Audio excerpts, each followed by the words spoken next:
Hello friends, आज हम जिस मूवी के बारे में बात करेंगे उसका नाम है शैंग-ची the legend of the ten rings. और ये मूवी मार्वल स्टूडियोज़ की है और ये 2 सितंबर को इंडिया में रिलीज़ हुई। और इसकी ओवरऑल लेंथ की अगर मैं बात करूँ तो ये 2 घंटे 12 मिनट की ये मूवी है। और ये मार्शल आर्ट और एक्शन से भरपूर ये मूवी है। और अगर हम इसकी मेन स्टार कास्ट के बारे में बात करूँ तो इसमें शिमू लिऊ, एक्वाफिना, टॉनी लियोंग, फला चेन इस मूवी में है। और इसका जो मेन शैंग-ची का जो कैरेक्टर है, इस कैरेक्टर का जो फेस है वो मिलता है किसी से। अब वो किससे मिलता है ये आप मेरे को एक बार कमेंट बॉक्स में ज़रूर बताएं। मैं तो खैर आगे वीडियो में बताऊंगा ही आपको कि उनका फेस किससे मिलता है। और अभी तो खैर इसकी स्टोरी के बारे में बात करें तो शैंग-ची होता है जो कैरेक्टर, वो सैन फ्रांसिस्को में रहता है और उसकी फ्रेंड कैटी है। वो दोनों होटल में जॉब करते हैं, कार पार्किंग का, वैले पार्किंग का जॉब करते हैं होटल में। और शैंग-ची की एक बहन होती है जो मकाओ में फ़ाइट क्लब चलाती है और उनकी लाइफ में Mandarin the legend of ten rings आता है। और उसके आने के बाद से उनकी लाइफ में क्या उथल-पुथल होता है, कैसे पुरानी जो कहानियाँ हैं, पुरानी जो स्टोरीज़ हैं वो आती हैं और उस हिसाब से उनकी लाइफ में क्या चेंज आता है, वो सब देखने के लिए आपको मूवी देखनी पड़ेगी। अब मैं बात करूँ इस मूवी में क्या अच्छा है, तो इस मूवी का एक्शन सबसे बड़ी बात, क्योंकि ये बेस्ड ही इसका जो मेन है वो मार्शल आर्ट और एक्शन के ऊपर है। और सबसे मेरे को अच्छा जो लगा था वो फाइट सीन था, जो बस में जो यानी स्टार्टिंग में जो फाइट सीन होता है, वो फाइट सीन जो होता है वो मेरे को नोबडी मूवी अभी रिसेंटली एक्शन मूवी आई है उसकी ना बस का जो फाइट सीन रहता है उसमें भी सेम उसकी याद दिलाता है। लेकिन ये फाइट सीन थोड़ा और बड़े लेवल पे था और बहुत अच्छे से पिक्चराइज़ किया गया था। इसमें मार्शल आर्ट और हैंड कॉम्बैट का बहुत अच्छे से यूज़ किया गया और वो देखने लायक है। चलती बस में एक्शन बहुत अच्छा लगा और जो भी ये एक्शन देखेगा उसको मज़ा आएगा, क्योंकि ये एक्शन बहुत ही अच्छे से पिक्चराइज़ किया गया है। और दूसरा एक फाइट सीक्वेंस होता है जो एक होटल से पैरेलली बैम्बू का स्ट्रक्चर होता है उसके ऊपर जो होता है, वो देख के अगेन मेरे को एक मूवी थी 2001 में रश आर 2, जैकी चैन और क्रिस टकर की थी। उसमें भी सेम सेटअप पे बैम्बू सेटअप पे फाइट होता है। वो फाइट भी बहुत लाजवाब थी, यानी one of the best fight sequence था वो। ये भी है लेकिन इसमें थोड़ा सा वीएफएक्स ज़्यादा है, वायर वर्क्स ज़्यादा है, तो ये थोड़े अलग लेवल पे गया है।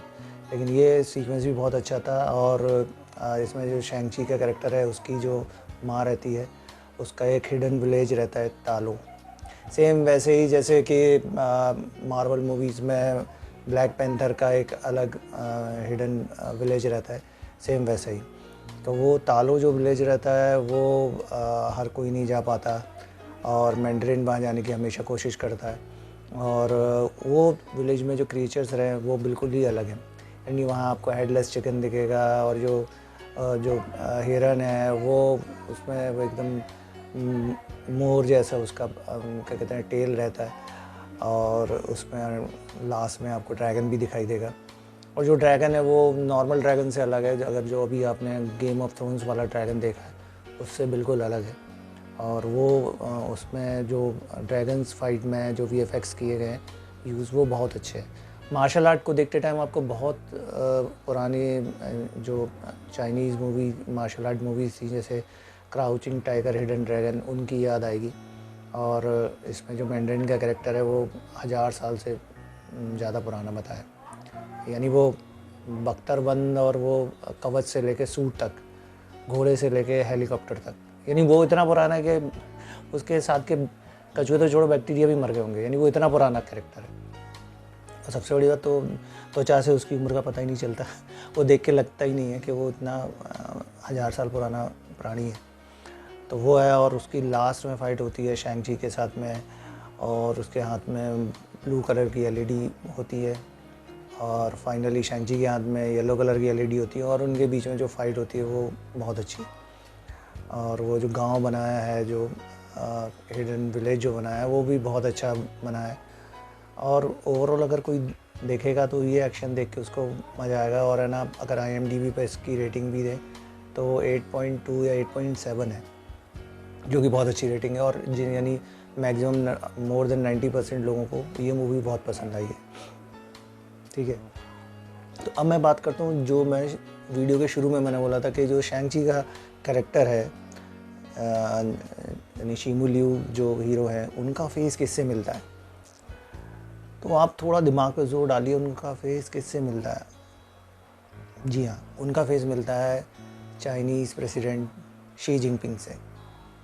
आपको यकीन नहीं आता तो एक बार शी जिनपिंग की फ़ोटो देख लीजिए।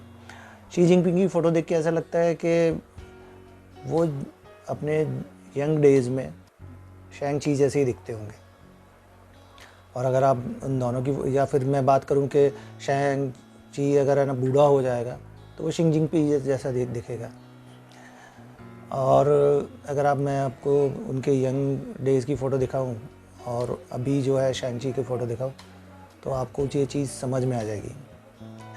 तो इसके पीछे का गेम क्या है वो मैं आपको थोड़ा बताने की कोशिश करता हूँ। जो मुझे समझ में आया, मुझे लगा शायद यही हो सकता है कि इसमें क्या होता है कि देखिए, मार्वल स्टूडियोज़ की एवेंजर द एंड गेम सबसे ज़्यादा अर्निंग करने वाली मूवी है और 2 बिलियन से ज़्यादा उसने वर्ल्ड वाइड कलेक्शन किया था, जिसमें से 22% मोर देन 600 मिलियन उसने चाइना से कमाया था। चाइना का मार्केट बहुत बड़ा है और लास्ट ईयर इसने हॉलीवुड मार्केट को भी क्रॉस कर लिया है बिज़नेस के मामले में। और अगर मैं बात करूं इसमें हॉलीवुड का क्या कलेक्शन है या फॉरेन मूवीज़ का क्या कलेक्शन है चाइना के मूवी मार्केट में, 16%। जी हाँ, बिल्कुल सही सुना, 16%। यानी मोर देन 80% उनका डोमेस्टिक मूवी से जो भी अर्निंग आई है, और उसको लेके भी वो हॉलीवुड से ज़्यादा बिजनेस किया है।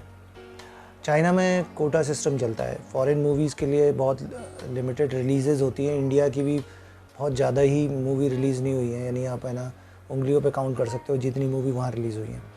तो हॉलीवुड के बाद चाइना इतना बड़ा मार्केट है। चाइना के अलावा इंडिया भी मार्केट है जो ग्रो कर रहा है, और इंडिया में भी हॉलीवुड मूवीज़, ख़ास तौर पर मार्वल स्टूडियोज़ की मूवीज़ बहुत अच्छी तरीके से ली जाती है। यहाँ अलग उनका फ़ैन बेस है। तो मार्वल ने यहाँ एक तीर से दो शिकार किए। वो एक एशियन सुपर हीरो को लॉन्च किया। एशियन सुपर हीरो को लॉन्च करने के साथ ही वो फेस का रिजेम्बलेंस चाइनीज़ प्रेसिडेंट के साथ में, तो एक्सेप्टेबिलिटी की अगर मैं बात करूँ तो एक्सेप्टेबिलिटी बढ़ जाती है, लोग ज़्यादा देखते हैं।